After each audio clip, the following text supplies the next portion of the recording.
नमस्कार दोस्तों, स्वागत है आपका हमारे YouTube channel Prayagraj GS research centre, जो कि आप एप्लीकेशन भी पा सकते हैं आप प्ले स्टोर पर। इस पर ऑनलाइन क्लासेस जो है किसी टेक्निकल कारण की वजह से आज से स्टार्ट नहीं हो पाई हैं ऑनलाइन स्ट्रीमिंग, तो इसलिए ये क्लास रिकॉर्डेड है। ठीक है, अगले कल से जो है वो ऑनलाइन क्लास का प्रयास किया जाएगा। तो आप लोग चैनल को सब्सक्राइब करके रखिए, ढेर सारे लोगों को शेयर करिए। आज हम पढ़ेंगे इंग्लिश बेसिक, मैंने कल बताया था, और उसके आगे हम आज कंटिन्यू करेंगे। ठीक है ना। तो चलिए दोस्तों, हम सबसे पहले पढ़ना स्टार्ट करेंगे। आज से हम शुरुआत करेंगे नाउन का। ठीक है,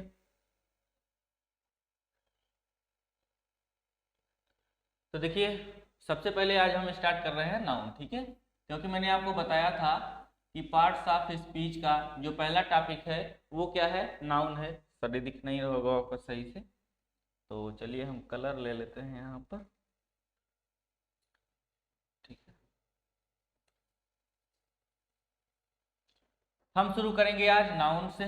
ठीक है, नाउन सेक्शन जो है वो पार्ट्स ऑफ स्पीच में सबसे पहले लोग शुरू करते हैं, और मैं भी वहीं से शुरू करूंगा, क्योंकि जो बेसिक है वो मैंने आपको बता दिया था कि जो अक्षर होते हैं वो हमारे द्वारा उत्सर्जित ध्वनियों के प्रतीक चिन्ह होते हैं।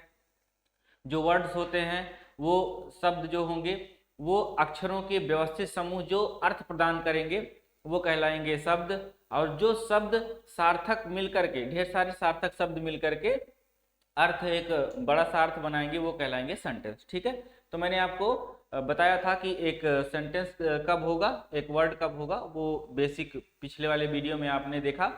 आज हम बात करेंगे पार्ट्स ऑफ स्पीच के पहले टॉपिक नाउन पर, जिसको हम हिंदी में कहते हैं संज्ञा। जब आप हिंदी पढ़ेंगे तो उसमें संज्ञा नाम से आपको मिलेगा। ठीक है, अब सबसे बड़ी बात यह है कि संज्ञा होती क्या चीज है। संज्ञा एक जो नाम होता है व्यक्ति का, ठीक है, यानी इस संसार में दो प्रकार की चीजें हैं, एक है सजीव, ठीक, और एक है निर्जीव। ठीक है, एक सजीव होती है और एक निर्जीव होती है, यानी एक लिविंग बीइंग होगा और एक होगा नॉन लिविंग। ठीक है ना, यानी एक जीवित होगी और एक जीवित नहीं होगी। तो इस संसार में जितनी भी चीजें हैं, यानी जो पदार्थ हैं या जो वस्तुएं हैं, वो सब क्या है, निर्जीव हैं। और जिसको लोग कहते हैं कि भगवान ने बनाया है, यानी जिसके अंदर संवेदना होती है, वो कहलाते हैं सजीव। ठीक है, तो इन सजीवों और निर्जीवों की पहचान के लिए जो नाम रखा जाता है वही कहलाता है नाउन। ठीक है ना, जैसे कि मान लीजिए कि मेरा जो नाम है, मैं एक सजीव प्राणी हूं, और मेरा जो नाम है वो मेरे लिए क्या है, नाउन है। ठीक है ना, उसी तरह से ये मान लीजिए पेन है, इलेक्ट्रिक पेन है, ठीक है ना, डिजिटल बोर्ड पर लिखने के काम आता है, तो इसका जो नाम है ये इसके लिए क्या है, नाउन है। यानी किसी भी व्यक्ति की, किसी भी वस्तु की, या किसी भी स्थान की जो पहचान के लिए एक नाम रखा जाता है, वो नाम उसके लिए क्या होता है, संज्ञा होती है। ठीक है ना, तो चलें हम संज्ञा के बारे में पूरी तरह से अब स्टार्ट करते हैं जानना। ये संज्ञा कुल मिलाकर के 5 प्रकार की होती है। ठीक है ना, यानी अभी मैंने जो आपको बताया, तो अगर आप डिफिनीशन देखना चाहें नाउन की, संज्ञा की, तो आप कहेंगे कि एवरी नेमिंग थिंग्स,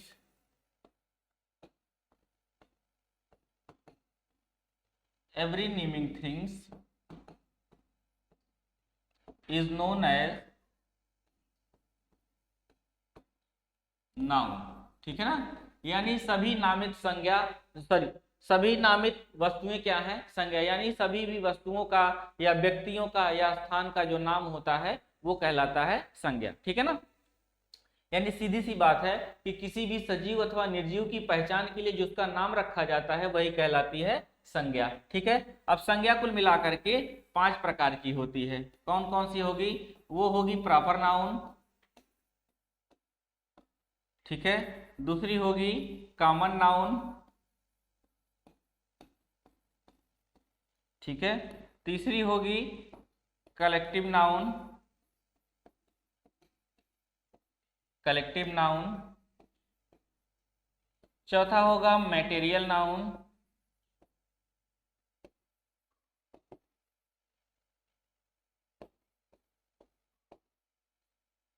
ठीक है, और पांचवा होगा एब्स्ट्रैक्ट नाउन।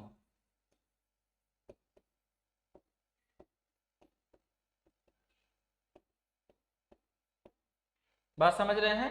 यानी हम इसको कहेंगे व्यक्तिवाचक संज्ञा,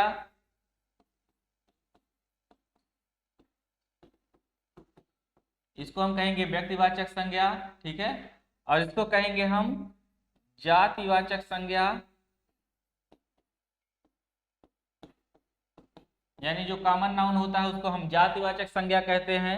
कलेक्टिव नाउन जो होता है वो किसी भी समूह का नाम रखा जाता है, तो इसको हम कहेंगे समूहवाचक संज्ञा, ठीक है। इसके बाद मटेरियल नाउन जो होगा उसको हम कहेंगे पदार्थवाचक संज्ञा,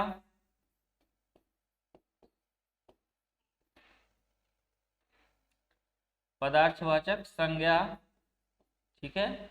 और इसके बाद एब्स्ट्रैक्ट नाउन जो होगा उसको हम कहेंगे भाववाचक संज्ञा, ठीक है। तो दोस्तों ये 5 प्रकार के नाउन है आपके सामने, proper noun, common noun, collective noun, material noun और एब्स्ट्रैक्ट नाउन, ठीक है ना। 5 प्रकार की संज्ञाएं होती हैं। इन संज्ञाओं की अगर हम परिभाषा देखें तो ये किसी भी व्यक्ति का प्रॉपर नाम यानी स्पेसिफिक नाम होता है, व्यक्तिगत नाम होता है, ठीक है ना। ये किसी भी व्यक्ति का प्रॉपर नाम, स्पेसिफिक नाम होता है,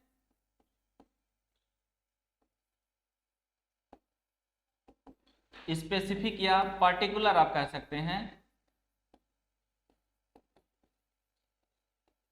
किसी भी व्यक्ति का या वस्तु का जो स्पेसिफिक, स्पेशल या पर्टिकुलर नाम होता है वो क्या कहलाती है? व्यक्तिगत नाम यानी व्यक्तिवाचक संज्ञा। अगर हम दूसरी बार इसकी बात करें तो जो जनरल नाम होता है, ठीक है ना, जो जनरल नेम होता है उसको हम कहते हैं जातिवाचक संज्ञा, यानी वो किसी भी एक जाति के बारे में, किसी एक वर्ग के बारे में दर्शाता है, तो उसको हम कहते हैं जनरल नेम यानी जातिवाचक संज्ञा, ठीक है। समूहवाचक संज्ञा, जब किसी भी ग्रुप का, किसी भी समूह का कोई नाम रखा जाता है तो उसको हम कहते हैं समूहवाचक संज्ञा, यानी ये नेम ऑफ ग्रुप होगा, इसको हम कहेंगे ग्रुप्स नेम, ठीक है ना। ग्रुप का कोई नाम होगा तो उसको हम कहेंगे नेम ऑफ ग्रुप यानी ग्रुप्स नेम, ठीक है। तो वो हो जाएगा समूहवाचक संज्ञा। पदार्थवाचक संज्ञा जो होगी, इस दुनिया में जितने भी सब्सटेंस हैं, ठीक है ना,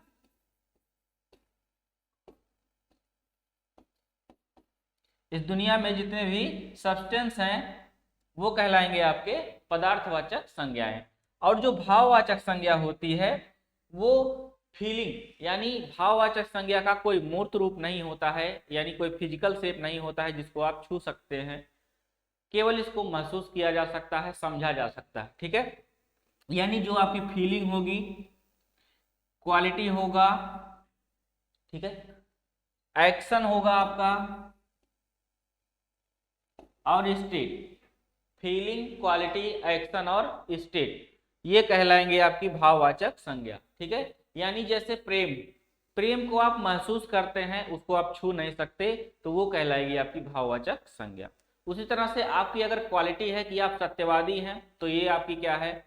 क्वालिटी है, तो वो हो जाएगी आपकी भाववाचक संज्ञा। आप अगर चोरी कर लेते हैं, ठीक है ना, तो चोरी शब्द क्या होगा? वो होगा एक एक्शन, एक्शन वर्ड, तो वो हो जाएगा आपका भाववाचक संज्ञा।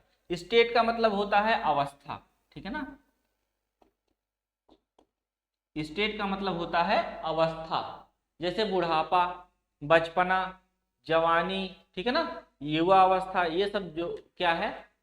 अवस्था का नाम है, तो वो आती है किसमें? भाववाचक संज्ञा के रूप में, ठीक है ना। तो चलिए अब हम एक एक करके जानते हैं कि प्रॉपर नाउन क्या होता है, कॉमन नाउन क्या होता है, मटेरियल नाउन क्या होता है और एब्स्ट्रैक्ट नाउन क्या होता है, ठीक है ना।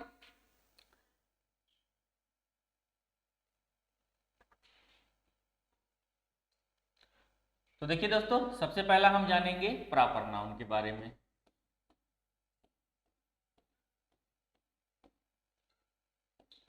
प्रॉपर नाउन क्या है? व्यक्तिवाचक संज्ञा,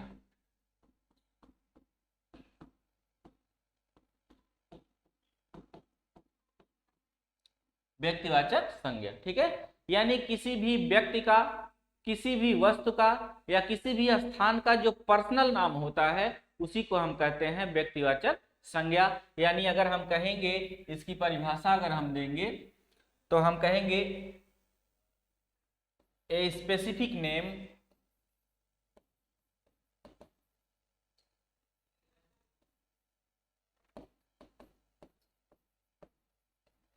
a specific name of a person, place or person, place or things, ठीक है ना, या और लिख दिया है तो कामा की आवश्यकता नहीं है यहाँ पर, ठीक है, और थिंग्स, ठीक है। प्लेस, पर्सन और थिंग्स का जो पर्सनल नाम होता है उसी को हम कहते हैं व्यक्तिवाचक संज्ञा। जैसे मान लीजिए किसी का नाम मोहन है, तो ये मोहन नाम उस व्यक्ति के लिए पर्सनल नाम है, तो ये क्या हो जाएगा, व्यक्तिवाचक संज्ञा। जैसे मान लीजिए प्रयागराज, ठीक है ना, प्रयागराज अगर लिखा हुआ है तो ये क्या है, इस शहर का एक पर्सनल नाम है, एक जगह का, स्थान का पर्सनल नाम है, तो वो क्या है, व्यक्तिवाचक संज्ञा, ठीक है। उसी तरह से अगर हम कहें ताजमहल,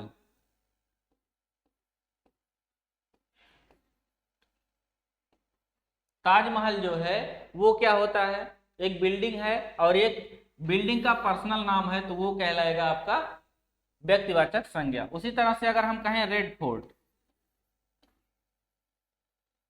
ठीक है, रेड फोर्ट का अगर हम लाल किले की बात करें तो ये भी क्या है, व्यक्तिवाचक संज्ञा। क्यों, क्योंकि या तो ये किसी व्यक्ति का नाम है या तो किसी वस्तु, जैसे वस्तु का नाम अगर हम देखना चाहें तो मान लीजिए लिखा जाए कि कोई नाम लिख करके पेन लिख दिया जाए, या आप कह सकते हैं कि रेड चेयर, कोई नाम अगर लिखना चाहें, जैसे किसी भी कंपनी का जो कोई घड़ी है मान लीजिए, ठीक है ना, तो वो क्या हो जाएगी, वस्तु हो जाएगी, और उसका एक पर्सनल नाम होगा, एक उसका सीरियल नंबर होगा, तो वो उस वस्तु का क्या हो जाएगा, पर्सनल नाम हो जाएगा, ठीक है ना। यानी किसी भी व्यक्ति का, किसी भी वस्तु का या किसी भी स्थान का जो पर्सनल नाम होता है उसी को हम कहते हैं व्यक्तिवाचक संज्ञा। अब व्यक्तिवाचक संज्ञा को लिखने कई सारी खासियत है, उसको हम चलिए देखते हैं कि कौन कौन सी खासियत है। चलिए, अगर आप व्यक्तिवाचक संज्ञा पढ़ रहे हैं तो ये सारे के सारे क्या हैं, व्यक्तिवाचक संज्ञा, यानी किसी स्थान को या किसी व्यक्ति को जो पर्सनल नाम उसकी पहचान के लिए दिया गया है, स्पेसिफिक नेम, वही उसके लिए क्या है, व्यक्तिवाचक संज्ञा है, ठीक है। इसकी पहली पहचान, इसकी पहली जो सबसे बड़ी खासियत ये है कि ये हमेशा कैपिटल लेटर में लिखा जाता है,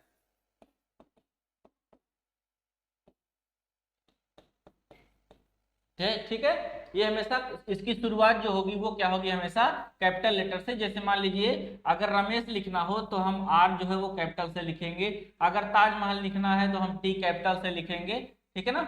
ये इसकी क्या है, खासियत, बात समझ रहे हैं। दूसरी जो खासियत ये है, दूसरी खासियत सबसे बड़ी ये है कि किसी भी प्रॉपर नाउन के पहले, ठीक है ना, किसी भी प्रॉपर नाउन के पहले हम किसका प्रयोग नहीं करते हैं, आर्टिकल का प्रयोग नहीं करते हैं, यानी इसको हम कहेंगे जीरो आर्टिकल, ठीक है। यानी जीरो आर्टिकल का मतलब ए, एन और द जो होता है आर्टिकल, इसका प्रयोग हम किसी भी प्रॉपर नाउन के पहले नहीं करते हैं। बात समझ रहे हैं कि अगर कोई व्यक्तिवाचक संज्ञा है तो उसके पहले हम आर्टिकल का प्रयोग नहीं करते। बात समझ आ गई। तीसरी जो बात है,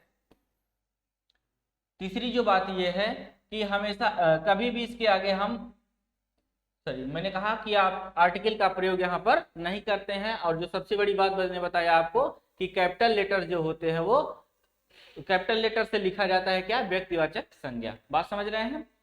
और जो व्यक्तिवाचक संज्ञा होती है वो हमेशा किसकी श्रेणी में रखी जाती है, अनकाउंटेबल की श्रेणी में,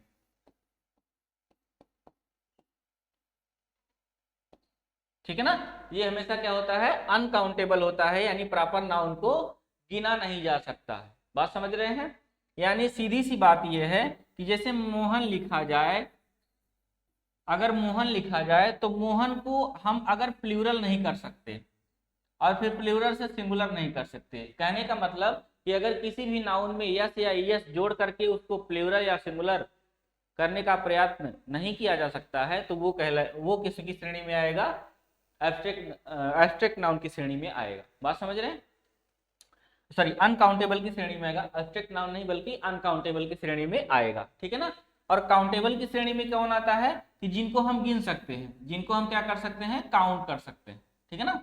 तो जिनको हम काउंट कर पाएंगे उनमें हम या क्या करेंगे? यस अथवा ईएस जोड़ सकते हैं। जैसे मान लीजिए कि लिखा जाए बॉय, ठीक है। अगर बॉय लिखा हुआ है तो इसमें हम यस अथवा ईएस जोड़ करके हम जैसे लिखा जाए बॉयज लिख देते हैं, इसमें हमने यस जोड़ दिया तो इसको हम सिंगुलर या प्लूरल दोनों कर सकते हैं, ठीक है ना।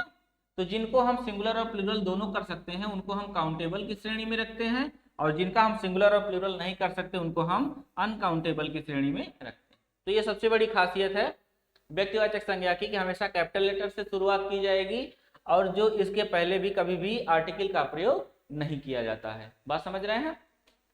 तो ये थी प्रॉपर नाउन की पहचान, ठीक है। हमेशा आप याद रखिएगा। और प्रॉपर नाउन क्या होंगे? किसी भी व्यक्ति का, किसी भी वस्तु का या किसी भी स्थान का प्रॉपर नाम होता है। बात समझ रहे हैं? नाउन जब आप हम पढ़ रहे हैं तो नाउन कई प्रकार के से हम पढ़ रहे हैं, ठीक है ना। जैसे एक तो ये हो गया कि हम नाउन के प्रकार पढ़ रहे हैं कि वो नाउन किसके किसके होते हैं? किसी भी व्यक्ति के होते हैं, किसी भी वस्तु के होते हैं या किसी भी स्थान के होते हैं। लेकिन कुछ नाउन्स आपके सामने ऐसे आएंगे जो कि ना तो व्यक्ति का नाम होगा, ना तो वस्तु का नाम होगा और ना ही स्थान का नाम होगा, ठीक है ना। जैसे मान लीजिए कि लिखा जाए हॉनेस्टी, ठीक है ना।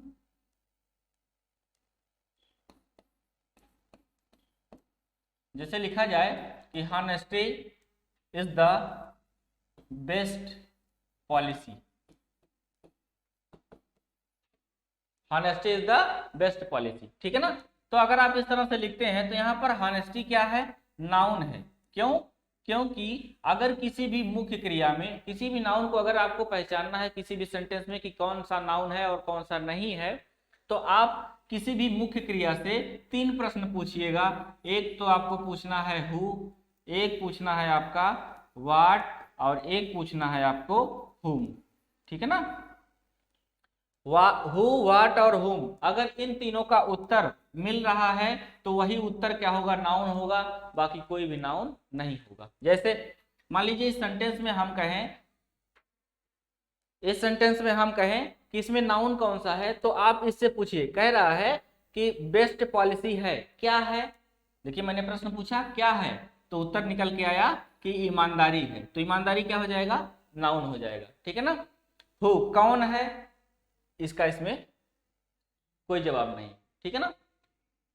हुम, किसको है या किसे है? इसका भी इस सेंटेंस में कोई जवाब नहीं है। तो यहाँ पर जो नाउन है वो क्या है?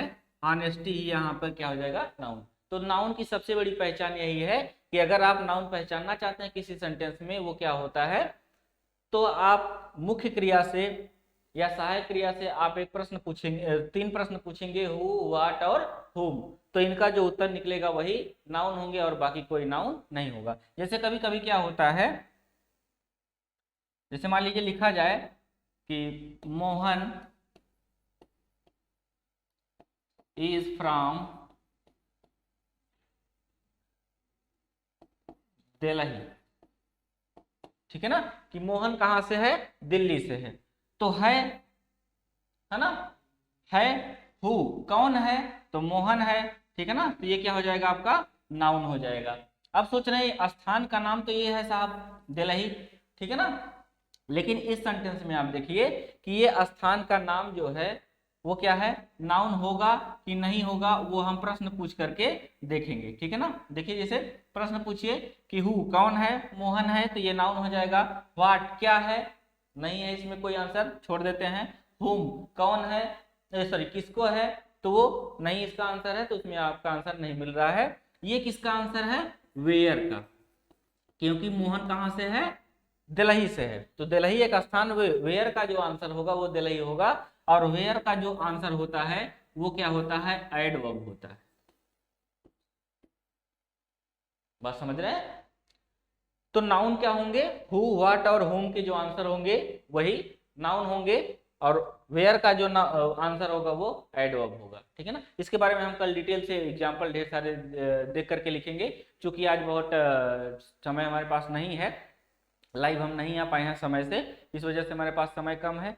तो दोस्तों आप चैनल को सब्सक्राइब करके रखिए, ढेर सारे लोगों को शेयर करिए, और लाइव स्ट्रीमिंग जब कल से स्टार्ट होगी तो आप लोग लाइव आकर के अपनी तैयारी पूरी करिए। मिलते हैं आपसे अगले वीडियो में, नमस्कार। और चैनल का नाम आपको पता ही होगा, Prayagraj GS research centre Prayagraj, ठीक है ना। ये आपको एप्लीकेशन पर ऐप भी मिल जाएगा, सारे पूरे के पूरे वीडियो वहां आपको मिलेंगे, और उसका सब्सक्रिप्शन आप बेहद कम रुपए में ले सकते हैं, ठीक है ना। तो मिलते हैं आपसे अगले वीडियो में लाइव स्ट्रीमिंग में, तब तक के लिए नमस्कार, जय हिंद।